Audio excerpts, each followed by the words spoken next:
Playback మ్యాచ్లో చెన్నై జట్టు లక్నోపై ప్రతీకారం తీర్చుకుంటుందనుకుంటే అనూహ్యంగా చతికిలపడి లక్నో చేతిలో ఓటమి మూటగట్టుకుంది. గెలుస్తుంది అనుకున్న మ్యాచ్లో స్టోయినిస్ విధ్వంసానికి చెన్నై ఓటమి తప్పలేదు.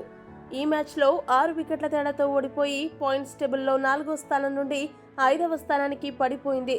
ఇక ఈ సీజన్ ఐపీఎల్లో సొంత మైదానంలో ఇప్పటివరకు ఒక్క మ్యాచ్ కూడా ఓడిపోని చెన్నై అనుకోకుండా ఓటమి పాలవడం ఒక షాక్ అనే చెప్పాలి.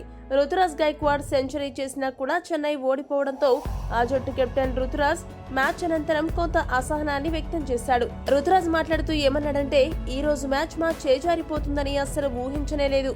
ఆఖరి 4 ఓవర్ల వరకు మేము గేమ్లోనే ఉన్నాము. అయితే స్టోయినిస్ మమ్మల్ని ఈ రోజు ఓడించాడు. అతడు ఆడిన ఇన్నింగ్స్ నిజంగా మెచ్చుకోవాలి.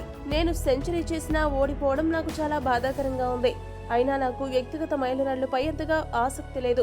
ఎంత ప్రదర్శన చేసినా జాతీయ జట్టుకు ఆడితేనే ఒక ఆటగాడికి నిజమైన గౌరవం. అయినా ఈరోజు సెకండ్ ఇన్నింగ్స్ లో మంచు కూడా మా గెలుపుని అడ్డుకుందని రుతురాజ్ ముగించాడు. ఈ వీడియో కనుక మీకు నచ్చినట్టయితే లైక్, షేర్, కామెంట్ చేయండి. మరిన్ని స్పోర్ట్స్ అప్డేట్స్ కోసం మా ఛానల్ ని సబ్స్క్రైబ్ చేసుకోండి.